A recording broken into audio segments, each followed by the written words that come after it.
Alhamdulillah wa syukrulillah wa la hawla wa la quwata illa billah. Salatu wassalamu ala rasulillah wa ala alihi wa sahbihi wa mawalah. Bapak-bapak dan ibu-ibu yang dirahmati oleh Allah subhanahu wa ta'ala, alhamdulillah kita bisa bertemu lagi, berjumpa lagi. Insyaallah ini pertemuan terakhir sebelum Ramadan ya. Maka mohon izin nanti saya selesaikan materi kita yang berjudul investasi cerdas di usia senja pada malam hari ini, agar nanti pas Ramadan kita bisa ganti tema yang lain, tentunya tema tentang Ramadan. Bapak Ibu yang dirahmati oleh Allah Subhanahu wa taala, mengulang sedikit, ada 7 cara agar panjenengan bisa berinvestasi cerdas di kala usia sudah senja, dan memang ini harus dijalani. Artinya kalau jenengan tidak pakai strategi, khawatirnya nanti selak kedisian malaikat maut, celengane dereng kathah. Maka yang pertama, mengajarkan ilmu agama atau ilmu lainnya yang bermanfaat. Jadi kalau gadah ilmu agama monggo, tapi kalau enggak maka pakai ilmu yang lain monggo. Ya. Pak Sungkono ahli pertukangan, Mas Tris ahli nopo? Listrik. Oh ya, rodok menyimpang ya. Ya sing nuruni sapa kae? Pak Sungkono kae. Enek ora? Renek. Waduh, ilmune ilang wis. Jane enek sing nuruni ngono jane. Nah. Kemudian yang kedua, mengalirkan sungai yang mati ya. Jadi kalau panjenengan ada selokan yang mampet, jenengan alirkan, ada aliran yang banjir, jenengan alirkan supaya dapat jalannya, maka insya Allah itu juga bernilai amal jariah. Dan mengalirnya sungai otomatis nanti hidupnya persawahan, munculnya ikan-ikan, pahala besar di situ, gitu kan. Tapi sebaliknya, ini namanya mafhum mukhalafah istilahnya. Jadi kalau kemudian pada kondisi seperti ini dapat pahala, sewaliane dapat dosa gitu. Sungai ini wis resik diregeti, sungai ini wis lancar dimampeti, gitu kan.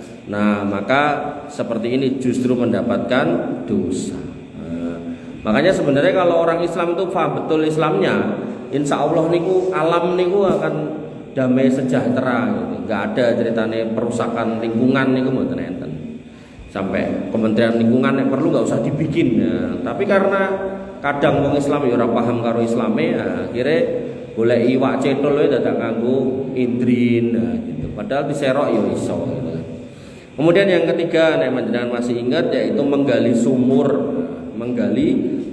Dalilnya yang digunakan adalah dalil seorang laki-laki yang turun ke sumur ngambil air diunjuk, pas munggah ningali napa nemoni segawon. Segawone ngelak terus peduk meneh, jiko banyu meneh sak sendale sak sepatune niku tok, sak ukuran niku go munggah meneh diombekke. Karena sebab itu maka Allah Subhanahu wa taala memasukkan dia ke dalam surga. Nanti dalam hadis yang lain, seorang nyun sewu pelacur. Jadi wong sing dina-dina gaweane mekaten nika bisa diampuni karena ngekei ngombe seekor anjing. Lah, nek sing dikei ngombe anjing aja bisa menyebabkan masuk surga, kok kemudian niku sekampung lagi kekeringan, lalu kemudian kita bikinkan sumur, tentu itu pahalanya jauh lebih besar. Nah, kita sekarang masuk yang keempat, inggih menika menanam pohon kurma. Nah, memang hadisnya bunyinya adalah menanam pohon kurma. Kenapa kurma? Kurma adalah pohon yang paling utama di Jazirah Arab. Mergone nek tanduri pelem, tanduri liyane boten pure, malah garing gitu kan. Maka yang bisa tumbuh di sana ya cuman pohon kurma. Karena pohon kurma niku akhirnya kemudian menjadi makanan pokok dan kemudian bisa dimakan oleh manusia dan juga hewannya yang bisa hidup. Dan keutamaan atau kekhasan pohon kurma niku, keunggulan pohon kurma niku, matur nuwun jazakallahu khair, niku dia selain mengandung karbohidrat, nggih menika mengandung gula juga. Nah, gula niku sumber kalori yang memang dibutuhkan oleh orang. Napa meneh kalau bekerja keras. Tapi nek ora tahu bekerja keras, dina-dina ngombe legi ya kena diabetes. Nah, ngoten. Nggih. Dadi nek ngunjuk sing manis nggih kedah dikeluarkan kalorinya. Kokean kalori kena diabetes. Nah, oleh karena itu maka di sana yang berguna adalah pohon kurma karena hari-hari orang menanam atau memakan kurma. Sama halnya dengan orang yang menanam pohon lain yang bermanfaat, maka kalau buahnya bermanfaat pula kepada. Makanya saya itu kadang tuh ketika melewati suatu kampung, kalau pas menuju ke kampungnya itu melewati sawah kiri kanan yang mungkin jarak perjalanannya itu bisa berkilo-kilo, kados tengene Mas Tri, di Mas Tri. Oh. Raketok.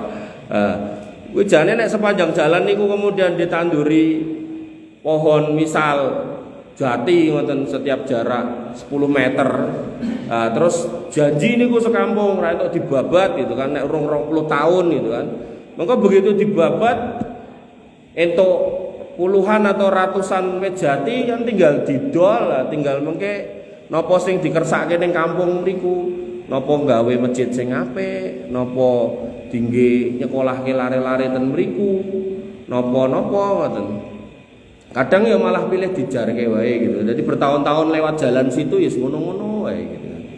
Makanya di Pulau Kesupen negarane apa di Finlandia atau di mana ngono. Jadi Indonesia itu memesan material uang ning jenengan gadai niku lho niku king mriko. Dadi witnya pohonnya ini ku ditandur ten omah-omah. Ten omah-omah nanti sama pemerintahnya dituku itu pohonnya.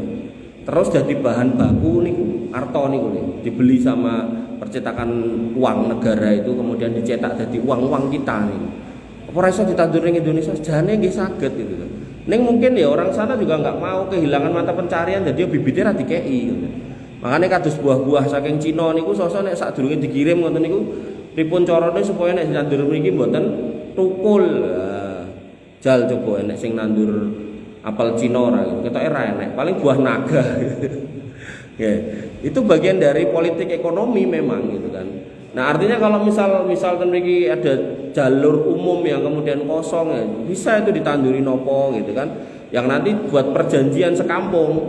Iki engko dikotong 20 tahun kas. 20 tahun kas ya nggo apa kas desa kek, kas RT kek, kas RW kek gitu kan.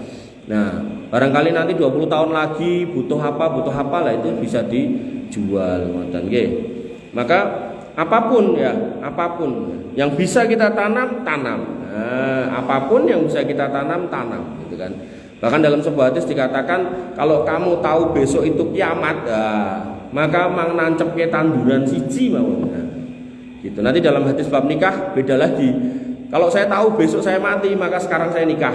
Ya podo-podo nancep gitu. Mau beda barangnya gitu kan. Siji wit, siji menungso gitu. Nah, itu. Jadi orang zaman dulu itu paham betul kalau kemudian bisa beramal jariah, ganjarannya luar biasa ketika sudah meninggal gitu kan. Tapi nanti di hadis yang lain kisah tentang seorang sahabat yang dia baru masuk Islam. Masuk Islam misal enjing jam 7 atau jam 10 itu. Terus dijak jihad jam 11. Jam 12 kurang pokoknya dereng mangkat salat zuhur, dereng wayah salat zuhur. Niku pun sangu kurma nembe di mamah kajenge punya energi buat perang gitu kan. Neng kemudian dia terus mikir, ciloko aku neng nanti tak entekke iki gitu. Kesuwen lengku menggapai hidup mulia gitu, atau mati syahid di gua langsung. Kemudian berjihad mati syahid. Jadi itu salah satu orang yang bisa masuk surga tanpa hisab tapi ra tau salat gitu. Nek ra tau salate pergorong wayahe gitu. Tapi nek sing wong-wong ra tau salat terus ngimpi pengen mlebu surga nggih niku mboten saged nggih. Jadi Nabi SAW sampai mengatakan orang-orang yang enggak mau salat ya, itu nanti dibangkitkan di akhirat bareng Firaun, Qarun, Haman, kalih Ubay bin Khalaf. Ngopo kok dibangkitke bareng Firaun? Mergo dhek sibuk ngurusi gaweane pemerintahan. Ceritane lagi dadi pejabat nganti lali salat. Ngopo dibangkitke kalih Qarun? Karena sibuk ngitung-ngitung bondone nganti lali salat. Apa kok dibangkiti karo Haman? Haman niku panglimane Firaun. Ya cara nek ten desa niku kaur, sibuk mider ngederi beras raskin ya sampai lorah salat gitu kan. Nah, Ubay bin Khalaf niku pedagang, sibuk dodolan nganti ra salat ya. Maka akan dibangkitkan dengan orang-orang itu. Belum lagi nanti akan diletakkan di sungai yang ada di neraka namanya Ghoya. Ghoya, sungai yang ada di neraka, sungai ne mambu, panas, tur jeru. Pun ten mriku gogoke. Nah, orang ten surga sungai ne namanya Salsabila. Ten mriku sungene enten sekawan, sungai Ciu, senengane Mas Tris iki mesti. Sungai Susu, Mas Tris ya seneng gitu kan. Wah, aku kabeh to, wis pokoke kabeh. Ning surga masalahnya gitu kan. Nah, kemudian ada sungai Madu sama sungai air murni. Apa namanya? Kok aku tadi lali bahasa Arab ya. Jadi asalun sofa itu madu yang murni, kemudian wa anharu min khamril ladadil saribin, sungai Ciu yang enak kalau diminum, wa anharu min asali musofa, kemudian lupa yang dua dan surat Muhammad niku. Tapi yang jelas susu sama air yang murni. Ibu-ibu dan bapak yang dirahmati oleh Allah Subhanahu wa taala, pramila panjenengan nek ngertosi enten lemah-lemah nganggur, kira-kira saged ditancepi napa tancepi mawon, mboten napa-napa. Nggih, ya mungkin nek kaure napa RW-ne napa RT-ne nesu dibabat ya sekono babatan gitu kan. Bahkan dalam hadis terkait dengan tanaman-tanaman yang dimakan burung gitu. Niki Pak Tani nih, kangge Pak Tani. Niku setiap burung yang makan niku dihitung sedekah, jane gitu kan, jane. Nah, ning terus saiki kan wis dikeki jaring kae to. Manuke ra sida kecilik gitu kan. Lah tapi engko entek Mas dipangan manuk Mas itu. Maka ini harus pakai skema atau pakai ilmu pertanian nanem gitu. Kalau misal sekampung bareng niku yang namanya hama atau burung atau apapun niku mesti nggih tetep roto gitu loh, makane gitu loh. Tapi nek kadang iso ben dhisik ben regane entuk tiba larang, tanggane pokeri kita dhisik gitu kan, akhirnya ya nek enten walang ya di royok walang, enten tikus diroyok tikus. Jadi hamane numpluk ten mriku termasuk burung nggih ngoten niku gitu. Nah, jadi akhirnya terus wonge niku wau sakniki dipasangi niku apa jaring niku wau. Parah melih enten sing ten kidul menika dipasangi listrik, ditancepi terus akhirnya sing do gaene golek iwak bengi-bengi niku pramulih konangane sesuk nyantol ten mriku. Enten ngoten niku kasus ngoten niku. Nggih, mugi-mugi ten mriki mboten enten sing ngangge listrik ngoten. Bahaya lah cah cilik-cilik ngeret-ngerti ning sawah terus ra mulih cemantol ten mriku lak mesake gitu. Mesake pake ning nangisi. Bapak Ibu yang dirahmati oleh Allah Subhanahu wa taala, yang kelima bangun masjid. Alhamdulillah panjenengan yang sudah terlibat di masjid ini ya, maka insya Allah itu akan mendapatkan ganjarannya. Dan masjid niku dikatakan oleh Nabi SAW ahabbul biladi ilallahi masajiduha, lemah negara papan panggonan sing paling disenengi Gusti Allah niku masjid. Jadi jenengan gadah griya niku biasa, gadah pasar saya meneh pasar niku papan panggonane napa setan manak kok gitu. Dadi nek jenengan babaran ten klinik bersalin, nah niku bersaline setan niku ten pasar. Pramila Nabi mengatakan ojo dhisik paling dhisik ning pasar, terus nek mulih ojo paling keri. Mengko ndak kecantol setan gitu kan. Nah, tempat yang paling dicintai Allah inggih menika masjidnya. Wa abghadul biladi ilallahi aswaquha. Lajeng tempat yang paling dimurkai Allah niku pasar. Karena tempat tadi lho, tempat beranaknya setan. Kok iso Mas? Ra ngandel manggolek ten pasar. Sosok enten bakul wedok, wong wedok siji, bojone loro. Niku ya nek ora kesambet setan ya ora mungkin ngoten niku. Terus tempat setan buang anak, tapi menungso sosok ya buang anak ning pasar. Ora mung kucing ning dibuang ten niku, menungso barang. Engko terus ditemu karo bakul pasar, terus dipek, aktene diganti. Lah merubah nasab, ini dosa besar. Ngeten iki nek ora bising-bisiki setan ya ora mungkin. Nah, makanya jenengan nek ten pasar Bu, ampun gasik-gasik. Pasar bukake jam 5, setengah 5 gogok ten mriku ten masjid riyin salat, wiritan maca Quran lah jam setengah 6 lah nembe mriku pun padang nika lho Bu. Nah, mriku. Ning nggih mboten sah suwe-suwe tak rasan-rasan segala macam gek butuhe apa ndang dituku ndang mulih ngoten mau. Lah nek aku bakul ning kono piye Mas? Mang dikir, banyak-banyak dikir gitu. Banyak-banyak ta'awud, Allahumma inni a'udzubika minasyaitonir rajim. Allahumma inni a'udzubika minasyaitoni wa a'udzubika rabbi ayahdurun, dan aku berlindung dari bala tentara setan agar gak nongol, ora nemploki aku. Ngoten nggih. Jadi ten pasar niku harus banyak-banyak berzikir karena banyak gangguan setan. Nah, lalu kenapa kok masjid menjadi tempat yang paling utama? Allah Subhanahu wa taala berfirman, "Fi buyutin adinallahu an turfa'a wa yudhkara fiha ismuh yusabbihu lahu bil ghudwi wal asal." Dan masjid niku Gusti Allah sudah mengizinkan bahwasannya dijadikan sebagai tempat untuk menyebut namanya pada waktu pagi dan petang. Nggih menika papan panggenan dingge rukuk sujud alias salat. Dingge wiritan nggih boleh, dingge maca Quran nggih angsal, dingge pengaosan nggih entuk. Dinggo dangdutan entuk ramas boten entuk, boten angsal. Ngoten niku ten internet nggih enten ngoten niku. Maca ya to, wong lanang maca wedok terus baru kuwi ceramah ning ngarep mimbar ngeten iki. Wah, luar biasa. Termasuk sing viral niku Gus Samsudin ya to.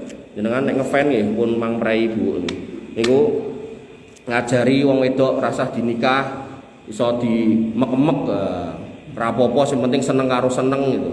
Mbok nek ngono karo wedhus wae sisan gitu ya. Cekal polisi sak niki ya. Alhamdulillah. Ngoten niku cekal polisi terus ngomong saya ikhlas dengan takdir yang diberikan Allah. Waduh wis. Nah, jadi to Bu, Pak gitu kan. Gelar silakan bergelar.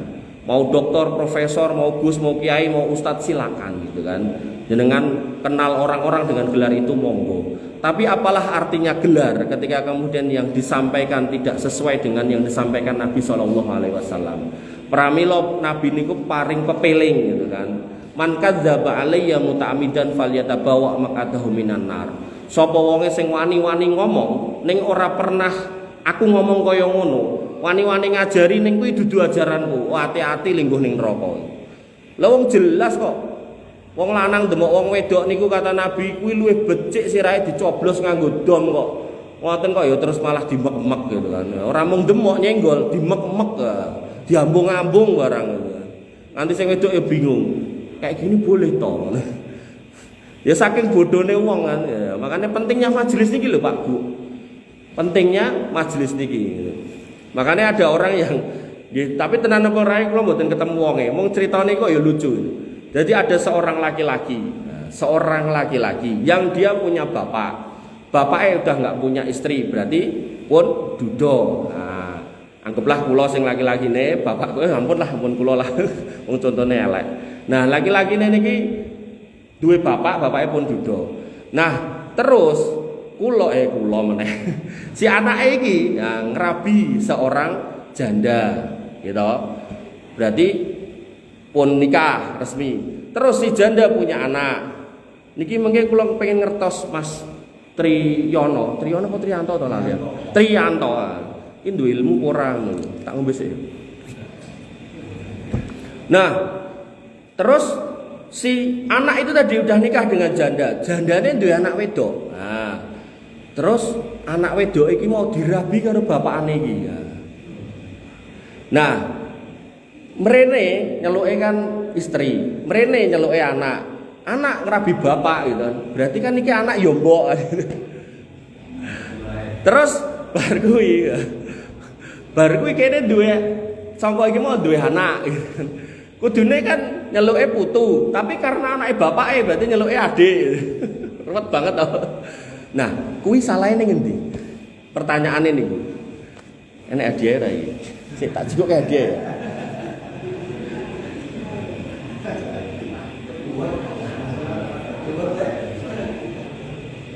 Saya ketemu Mas. Salahnya ning endi gitu. Salah kabeh. Jawaban paling mayar, salah kabeh. Bubar wae pasare jawaban paling mayar. Salahnya ning endi wis. Bang jawab. Pentingnya ilmu niki lho. Nek ra hati-hati ngoten niku. Tenjatene nenten ngoten niku, modelan ngoten niku. Nikah tanpa syarat. Piye? Nikah tanpa syarat. Nyerah tanpa syarat. Benderane dulu kesik bendera putih. Hai Mas Tris. Ra iso jawab, hadiah wingi tak jaluk meneh. Wis tak dol. Ayo, ndang jawab. Salahe ning ndi kuwi mau? Kok kan mikir apa? Salahe Pake? Maksudnya salahe piye? Pake salahe piye? Pake nikahe mboke. Ora nikah karo anake, ora karo mboke. Mboke kan dinikah karo anake Pake kuwi mau.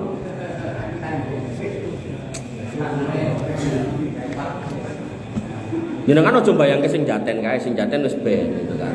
Iki crita liya kok gitu. Jadi salahnya Pak Bu, ketika seorang anak sudah nikah dengan seorang janda, maka anak si janda ini mahram buat si suami ibunya kalau sudah menggauli ibunya. Dan status mahramnya mahram mu'abbad, mahram selawase. Nah, karena bapak tirine niki dadi mahram lantaran ngawini si mboke niki, mengko nek cerai karo si mboke ya ora entuk ngrabi anake. Dong mboten sampai niki. Dong to. Nah, nek ora entuk ngrabi anake, maka anak ini pun juga menjadi mahram buat bapaknya. Berarti bapaknya ya ora entuk nikahi niku wau gitu. Ngoten. Makanya ini penting, ilmu itu penting, saking pentingnya ngoten niku. Kembali ke sini. Kenapa kemudian masjid tadi udah nggih, kenapa masjid? Kemudian konteks masjid niku maksudnya nggih pertama memang bangun karena harus ada fisike. Tapi jangan kemudian terlalu berorientasi fisik diunggahke diapekke. Saiki cete warna putih, wulan ngarep dadi ijo, wulan ngarep dadi biru gitu. Enggak perlu. Sing penting niku diuri-uri jamaahe. Enten napa mboten aja-aja sing adzan, sing qomat, sing imam nggih niku. Piantun sing sami, wong siji tok meneh gitu kan. Nah, makane kula maringi PR ten lari-lari jenengan niku to. Ayo do adzan, kok sekali adzan kok tak opahi 5.000 ngono. Ning Mbah Panggir entuk daftar. Nabi SAW bersabda, man bana masjidan lillahi yabtaghi bihi wajhallah, bana Allahu lahu baitan fil jannah. Sapa wonge sing melu bangun masjid atau bangun masjid, kemudian ngarep-arep ketemu melihat wajah Allah, artinya masuk surga, karena melihat wajah Allah itu kenikmatan tertinggi penghuni surga, maka Allah akan bangunkan untuknya istana ten surga mriko gitu kan. Jadi bangun di sini bisa memang jenengan yang modali, yang ngasih semen, pasir dan seterusnya. Tapi kalau panjenengan nggak mampu, nggak punya, jenengan ikut nyengkuyung. Misal ibu-ibu yo gaweke wedang niku nggih entuk, misal gaweke gorengan nggih entuk, napa sing saged disuguhke. Begitu masjidnya sampun wonten, sampun ngadeg kados menika nggih tinggal memakmurkannya mekaten. Niku yang kelima. Yang keenam, menghadiahkan mushaf. Nah, hadiah tak delik iki lho Mas Tris. Menghadiahkan Al-Qur'an berarti memfasilitasi orang lain untuk bisa mendapatkan pahala sebanyak huruf yang dibaca dalam Al-Qur'an. Nabi SAW bersabda, man qara'a harfan min kitabillah, sapa wonge sing maca Qur'an, falahu bihi hasanatun wal hasanatu bi asri amsaliha. Maka orang itu dapat pahalanya dan pahala itu akan dilipat gandakan 10 kali. Dalam hadis yang lain, jangan dikatakan kalau pahalanya itu dihitung satu ayat, bukan, tapi alif lam mim niku dihitung alif sendiri, lam sendiri, mim sendiri. Satu Quran niku ulama berbeda pendapat, ayatnya jumlahnya ada 6 ribuan ayat gitu kan, hurufnya kalau dereng nanti ngitung. Dari suratnya ada 114, ayatnya ada 6 ribuan ayat, 6.225, ada yang bilang seperti itu, ada yang 6.236 gitu kan. Nah, maka ketika niku jenengan baca, maka mendapat kebaikan atau pahala 10 per hurufnya. Nah, kalau jenengan kemudian maringi Quran orang lain, maka orang lain yang baca itu dapat pahala, jenengan yo dapat transferan pahala. Lah nek tak kei Quran ning ora tau diwaca ya berarti nggih pahalane prairiin kan berdasarkan pembacaannya gitu kan. Makanya kalau menghayati yang nomor 6 niki nek kula praktek kula niku nyari pesantren yang memang di situ ngapalke Quran. Kula tangleti ten ustate jumlah santrene pinten tukokke Quran gitu. Lah tapi aku ora dedet Mas, nah mang golek sing duwe duit, wonge ken ku Quran, jenengan sing ngeterke ya niku sami mawon. Nabi SAW mengatakan mandalla ala khairin kana lahu mislu ajri fa'ilihi.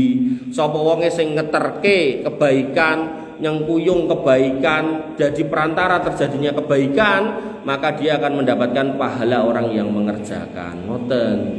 Nah, jadi harus kemudian kreatif. Kemudian yang ketujuh, ini yang ketujuh yang rada panjang, inggih menika anak yang soleh. Anak soleh niku harta yang tidak ternilai. Carane ya harus dididik dengan baik, gitu kan. Nabi SAW mengatakan man da'a ila huda kana lahu minal ajri mislu ujuri man tabi'ahu la yang kusudalika min ujurihim say'a.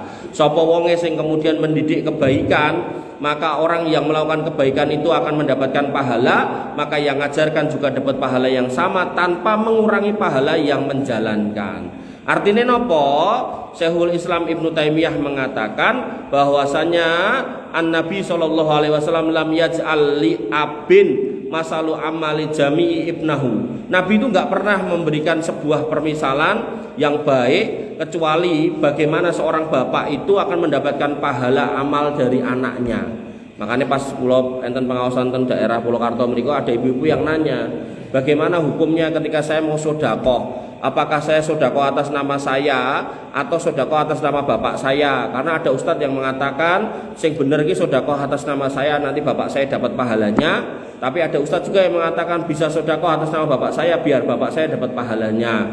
Nah, tanya ke kula, sing bener sing pundi Mas? Itu jawaban saya dua-duanya boleh. Maka kalau anak ini otomatis baik, nah, misal putrane Mas Triyanto itu baik, yo salat, yo poso segala macem, dan bener-bener niku bapakane yo ngajari, yo ning masjid, yo salat, yo poso. Nek ra salat ditekoki ngopo kowe ra salat, nek ra poso dikandani ngopo kowe ra poso. Semua niku atas bimbingan orang tuanya. Bahkan nek anake ra salat niku terus kelingan bapakane sing galake ra ukur misal ngoten, akhirnya terus salat kados Nabi Yusuf ketika mau berzina naudzubillah gitu kan. Kemudian teringat bapaknya terus rasido gitu kan. Maka ketika itu yang terjadi, maka bapak ini akan mendapat pahala dari semua amal kebajikan anaknya. Makanya panjenengan jangan sampai bosen, jangan sampai bosen untuk kemudian menasehati, mendakwai anak-anak kita. Karena kalau sampai kita bosen, nah nanti Allah akan bertanya sama kita, kenapa kok bisa anak kita nggak sholat? Kenapa kok bisa anak gadis kita nggak berjilbab? Kenapa kok bisa anak laki-laki kita kok nggak puasa dan seterusnya? Niku nomor 7. Nomor 8, membangun penampungan. Nabi SAW bersabda, di antara pahala seorang mukmin yang terus mengalir setelah kematiannya, inggih menika anak soleh yang dia tinggalkan, mushaf yang dia wariskan, masjid yang dibangun, dan rumah untuk ibnu sabil. Ini nek bahasa sekarang niku ten Indonesia namanya rumah singgah. Jadi papan panggonan yang bisa ditempati oleh orang-orang yang nggak punya tempat tinggal. Jadi kalau misal masjid punya tanah misal gitu, apa mulai saat ini online ngeten iki nyenengke Pak, tinggal bikin flyer, brosur, terus ustadze kon cuap-cuap soal, kon ceramah sithik sepotong soal bagaimana pahala besar orang yang bersedekah gitu kan. Terus bar niku dikeki nomor rekening, walah ditransferi duit keng wong pundi-pundi. Nek mlebu duit 2 miliar Mas, niku mang tukoke sawah mriku atau terus dibangunke niku rumah-rumah buat orang-orang yang membutuhkan tempat tinggal. Ten Masjid Namirah, ten Lamongan mriku pun ngoten. Jadi kebetulan itu masjidnya di pinggir jalan. Jadi orang yang transit itu kalau kecapean bisa tidur ten mriku. Ten mboten cuman tidur, ten mriku yo enten makame, enten segala macam gitu. Jadi pun penak lah gitu. Ngumpuli hotel gitu kan ten Lamongan mriku. Kula nggih dereng nate mriku, namung melihat tayangan cerita-cerita dari teman-teman gitu. Dan ceramah-ceramah dakwahnya itu banter. Dapat duitnya dari mana? Ayo, penasaran ora? Mas Tris penasaran ora? Jadi toh, dapat duit ini ku sepele. Karena tempatnya di pinggir jalan raya, parkirannya ombo. Nah, mobil ini keluar masuk. Kemudian dia cuma menerapkan infak parkir. Jadi nggak disebut ongkone. Nek disebut biasanya wong terus ngekeki yo sejumlah sing tersebut. Parkire pinten 2.000, kei 2.000. Parkire pinten seiklase, nggih pun nggo 50.000. Ra susuk. Wong seiklase kok dek ikhlas nek 50.000. Karena dijaluk 2.000 malah dikei 2.000 sisan gitu kan. Nah, akhirnya niku duitnya turah-turah. Lah duit niku yang kemudian bisa mengembangkan macam-macam. Ngoten. Tapi nek masjid An-Nur ten Polokarto niku kan kathah masjid niku sing pinggir dalan Ngajeng SMP Polokarto niku depan masjid niku enten tanah kas desa disewa. Nah, terus dijadikan usaha miliknya masjid. Nek kampung kan sakniki enten BUMDes to, BUMDes to. Nah niku apa kuwi? BUMJID. Badan usaha milik masjid ya. Jadi pripun? Bimas. Nah, jadi ngomongnya omsetnya sebulan 35 juta. Lumayan nih kan. Urung kota infak segala macam. Itu penting itu digali kayak gitu. Kenapa? Karena memang dari dulu tuh Nabi itu menjadikan masjid gak cuma tempat sholat, tempat diskusi, tempat ngobrol, tempat mengatur strategi, tempat berbagi cerita, tempat untuk curhat, macam-macam gitu loh. Sampai Nabi sapa dedet infak tok gitu kan. Begitu kemudian Umar bin Khattab ngetokke, misal nggawa duit sak yuta dikeke 500 gitu kan. Bingung Umar bin Khattab. Abu Bakar maringi pinten? Kabeh gitu. Kowe kek kabeh ngono. Hooh. Lah terus keluargamu mbok tinggali apa? Gusti Allah. Jadi sapa sing dibeto ditokke kabeh gitu. Tapi Nabi punya janji, ketika Allah kasih harta ke saya, ya segede gunung nek perlu emas, maka nggak akan tak biarkan tinggal bersama saya lebih dari 2 hari. Jadi didomke. Sampai Nabi itu orang yang paling khusyuk sholat, pernah ngimami niku mboten kusuk, buru-buru, langsung melayu ngoten. Balik meleh ditekoki, enten apa ya Rasul? Aku ki jek nyimpen duit, apa kok duit? Emas sedekah segedene semene iki lho. Kelingan aku nek jek enek, tapi terus aku ndang buru-buru tak jikuk ndang tak sedekahke. Karena Nabi mengharamkan dirinya dan keluarganya memakan harta sedekah. Sedekah niku hakikate kan barang pensucian dari jiwa, dari harta kotor. Nah, sehingga niku hakikate nggih harta kotor senajan yo duit bentuke ya.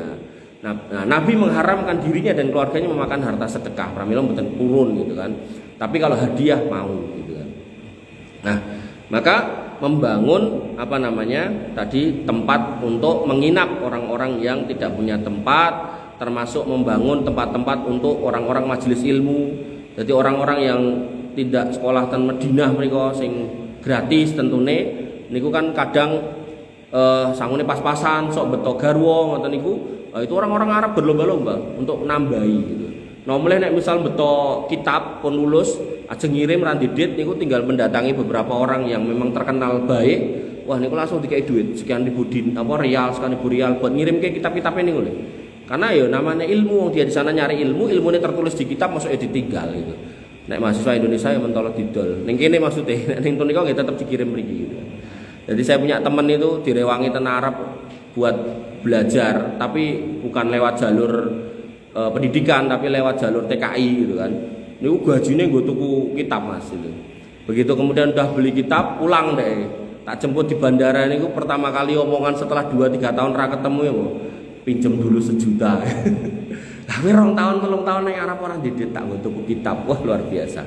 Jadi kitabnya sampai dikirim itu berapa enggak tahu, saya enggak lihat barangnya, tapi katanya banyak banget itu. Nah, nggih niku lah contoh orang-orang yang cinta dengan ilmu. Dadi wis ra gagas mulih nggo ditukeh karena emang ya belum nikah. Nek wis nikah kaya Mas Tri ya diamuk bojone. Mulih 2 tahun ra godit dikeke sapa. Nah, yang ke-9 sedekah jariah. Sedekah jariah mbok pilih panjenengan sampun mangertos bahwasanya ada 3 amalan yang kalau orang meninggal kemudian enggak akan terputus. Inggih menika salah satunya adalah sedekah jariah. Sedekah jariah niku hampir mirip dengan pohon kurma tadi. Jadi harus tanaman yang bermanfaat, harus barang yang bermanfaat. Nah, jadi kalau jenengan mau jariah yang bermanfaat, misal buat bangun sekolah, buat bangun masjid meleh, atau buat bangun jalan, bangun selokan gitu kan, bangun fasilitas umum yang memang dimanfaatkan oleh masyarakat gitu kan. Syukur-syukur bentuknya niku tanah wakaf. Tanah wakaf orang niku tanah wakaf di Indonesia umumnya taunya atau pahamnya tanah wakaf niku nek ra masjid sekolah kuburan, masjid sekolah kuburan. Padahal nek panjenengan haji napa umroh nika ten ngajenge Masjid Haram niku enten namine Tower Zamzam. Niku tanah wakaf Bapak Ibu yang dirahmati oleh Allah Subhanahu wa taala. Dibangun hotel, disewake, hasil sewone dikurangi biaya operasional, keuntungannya dibalekke ten masjid. Pramila nek jenengan nyuwun sewu ten Indonesia niku hampir setiap masjid enten kotak infak, jenengan nek ten Masjidil Haram, masjid sakmono mbane saged nampung ratusan ribu sampai jutaan orang, jenengan ngubengi ra bakal ketemu kotak infak. Karena semua proses bisnis, kebersihan, lampu, listrik, minyak wangi dibayar kalih wakaf sing ten ngajeng niku sebagiannya. Sisone nggih sing nanggung kerajaan ngoten. Jadi nggak ketemu karena orang di sana itu kaya-kaya niki nek batin kula nggih, kaya-kaya ora ngekeki kesempatan wong liya ngamal ngoten lho. Nah, ngoten. Jadi nek jenengan ampun napa istilahnya? Ampun sampai kehilangan kesempatan. Termasuk nek ten mriku jenengan umroh pas poso, niku masjid niku pun dikaplingi. Jadi pas payah buka niku ket barasar, niku pun dikaplingi. Digelar namanya sufroh itu, plastik panjang. Niku pun enten wonge ngarep buri apa adep-adepan ngoten. Mengke keluarga sinten niku sing duwe kapling mriki dugi nggawa panganan, dicerke, diajarke, didumke. Yo kurma, yo roti, yo susu, yo macam-macam kismis ngoten niku. Nah, niku nek wong Indonesia delok ngoten niku jane yo pengen ngamal ning kok ora nek nggon. Karena semua udah dikaplingi gitu kan. Nah, kita harus cerdas itu. Nah, yang saya lakukan saya beli kurma, Pak, Bu. Beli kurma sing enten kotake niku, terus nggawa tisu ngeten iki. Ya, tangan kiri kurma, tangan kanan tisu. Terus ngadeg ten ngene wong tawaf. Tapi ngadegnya ampun barasar, ngadegnya menjelang maghrib mungkin 15 menit sebelum maghrib. Ngadeg mriku. Mesti mengke wong tawaf niku nyedaki, nyaut kurma, tisu, kurma, tisu, kurma, tisu. Loh, kenapa kok sampai dilakukan seperti itu? Mereka paham betul. Nek nganti ngekei buka wong poso, dhek entuk pahala sebagaimana orang yang berbuka. Padahal nek kita poso dhewe, ya, pernah saya jelaskan tadi gitu. Nah, itu kalau poso sendiri setahun itu kan pahalanya cuma 30 hari maksimal. Artinya nek kita pengen tahun depan lagi yo nambah meneh 30 dino. Tahun ngarep wis mboten enten. Maka ketika orang bisa ngasih buka 300 orang, berarti nek tahun depan kita mati seolah-olah umur kita nambah 10 tahun. Kok iso kei buka wong 3.000, berarti seolah-olah tahun depan niku kita nambah 300 tahun, Mas. Tambah oke. Maka harus dengan cerdas. 100 tahun, maaf. Nah, sehingga yang ke-10, nah niku pun 9, 10 menjaga keselamatan kaum muslimin. Jadi kentongan apa pos kamling, nek tentara nggih njaga perbatasan ten nika tenunukan mriko napa sing perbatasan ten pundi melih perbatasan kita. Natuna, perbatasan ten Timur Leste. Nah niku nek jenengan gadah sederek-sederek mriko mang nasihati kerjaanmu ki apik, mantep. Kudu sabar, kudu istiqomah, ora entuk aneh-aneh. Kadang iki kon njaga perbatasan malah nyelundupke manuk. Nyelundupke napa melih ngoten saking negara luar, mbak boleh narkoba barang.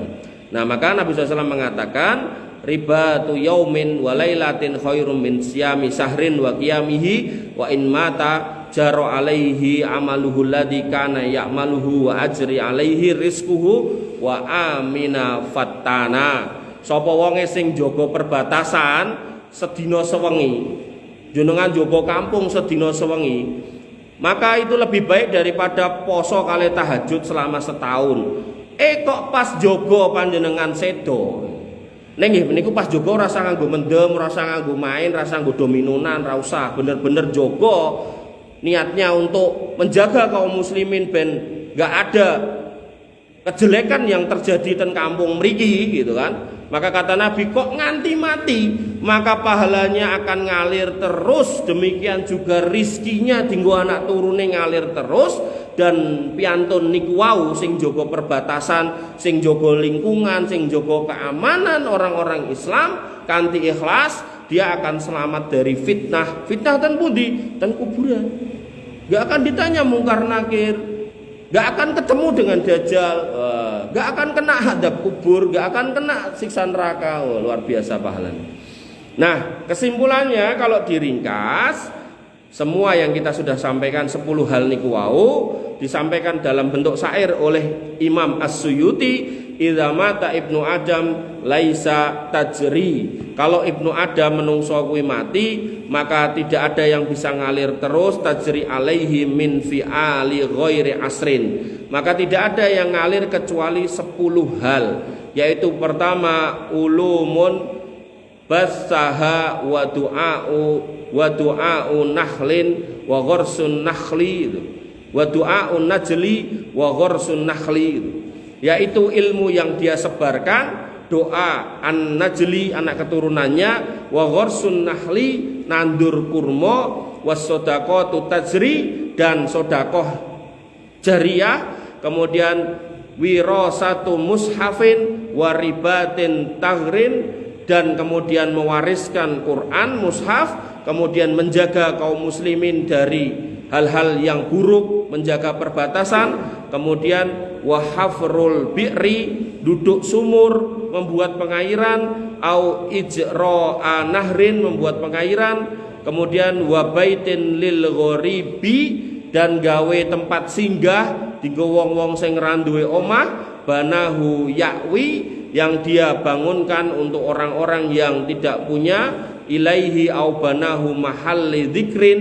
atau membangun bangunan yang digunakan untuk TPA, majelis ilmu, hal-hal yang baik, sekolahan, madrasah, kemudian wa ta'limu li Qur'anin karim, mengajarkan Quran Al-Karim kalau punya ilmunya, fakhudha min ahadisi bihasrin, maka ambillah 10 hal ini yang telah diringkas dari hadis-hadis yang sahih.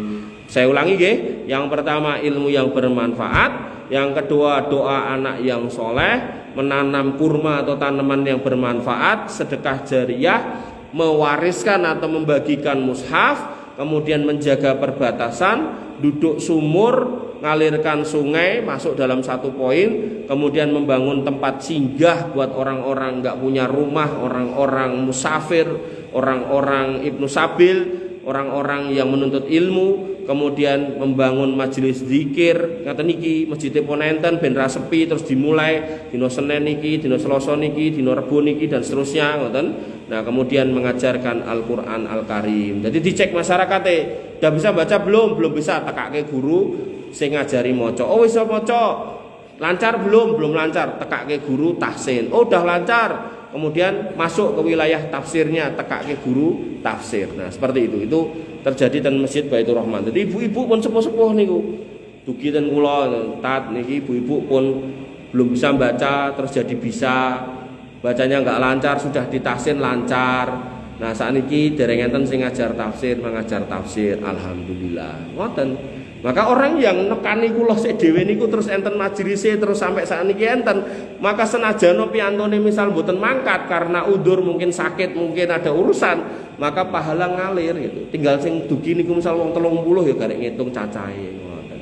Makanya membangun majelis zikir itu bukan berarti kemudian harus bangunan sendiri terpisah mboten. Jadi kalau bisa ada di masjid dan masjid itu makin makmur, itu saya rasa lebih baik. Bapak Ibu yang dirahmati oleh Allah Subhanahu wa taala, mekaten ingkang saged kula aturaken, mugi-mugi bisa berkah barokah buat kita semua dan bisa kemudian menjadi ilmu yang bermanfaat. Tentu kita berharap di sisa hidup kita bisa memilih poin-poin amal-amal yang baik, amal-amal yang cerdas, dengan harapan kalau sekiranya tahun depan kita enggak ada, maka Allah berkenan untuk mengalirkan pahala itu. Termasuk soal Ramadan. Ya, soal Ramadan niku salah satu keutamaan yang jarang disampaikan ustadz-ustadz. Niku Tolha bin Ubaidillah tak pernah bertanya ke Nabi SAW tentang temannya. Yang satu mati syahid, yang satu mati biasa. Yang mati syahid terjadi tahun sebelumnya, yang mati biasa terjadi tahun depannya. Dalam mimpi niku sing boten mati syahid mlebu surga luwih dhisik tinimbang wong sing mati syahid. Jadi nek sakniki wong Palestina mati syahid, jenengan bisa nyalip wong Palestina mlebu surga senajan jenengan boten mati syahid, matine tahun ngarep. Carane pripun? Dalam hadis niku Tolha bin Ubaidillah tanya kepada Nabi, kok bisa ya Rasul? Kemudian Nabi mengatakan, alaisa qad shoma Ramadan. Niki jarang Ustaz sing nyampe iki. Bukankah temanmu yang mati setahun kemudian itu sudah puasa Ramadan gitu kan? Wasalla sita ala firokaatin, dan temanmu itu selama setahun juga sholat 6.000 rakaat. Jadi 6.000 rakaat niku sholat rawatib 5 ping kok 5 pitulasan sedina ya ping 300 swidak, lajeng ditambah sholat sunnah, pokoknya nek di total niku 6.000. Kula pun gawe ngengkrengane. Nah, insyaallah nanti saya sampaikan di Ramadan. Intinya dalam hadis itu dikatakan oleh Nabi SAW, orang kalau senajana orang mati syahid, mati normal, tapi dia bisa puasa 1 bulan Ramadan, 1 kali Ramadan 1 bulan, plus sholat wajib dan sholat sunnah di total 6.000 rakaat selama setahun, maka niku bisa masuk surga luwih dhisik tinimbang wong mati syahid. Nah ini jarang Ustaz sing nyampe iki, termasuk sing ngitung. Nah hitungannya pun enten insyaallah saya sampaikan pas bulan Ramadan. Sehingga nopo harapan kita berharap ketika kemudian umur kita nggak panjang, kita sudah tahu, oh iki lho faedahé, oh iki lho amal sing tepat, amal yang ringkas tapi kemudian pahalanya banyak. Oh iki lho amal-amal yang harus saya pilih, harus saya lakukan. Di situ kemudian kita akan fokus dengan harapan kalau Allah nggak kasih umur kita panjang, maka kita sudah memilih amal-amal yang tepat. Perkataan ibu bapak yang dirahmati oleh Allah Subhanahu wa taala, kurang lebihnya saya mohon maaf. Alafu minkum, subhanakallahumma bihamdika, asyhadu an la ilaha illa anta, astaghfiruka wa atubu ilaik. Assalamualaikum warahmatullahi wabarakatuh.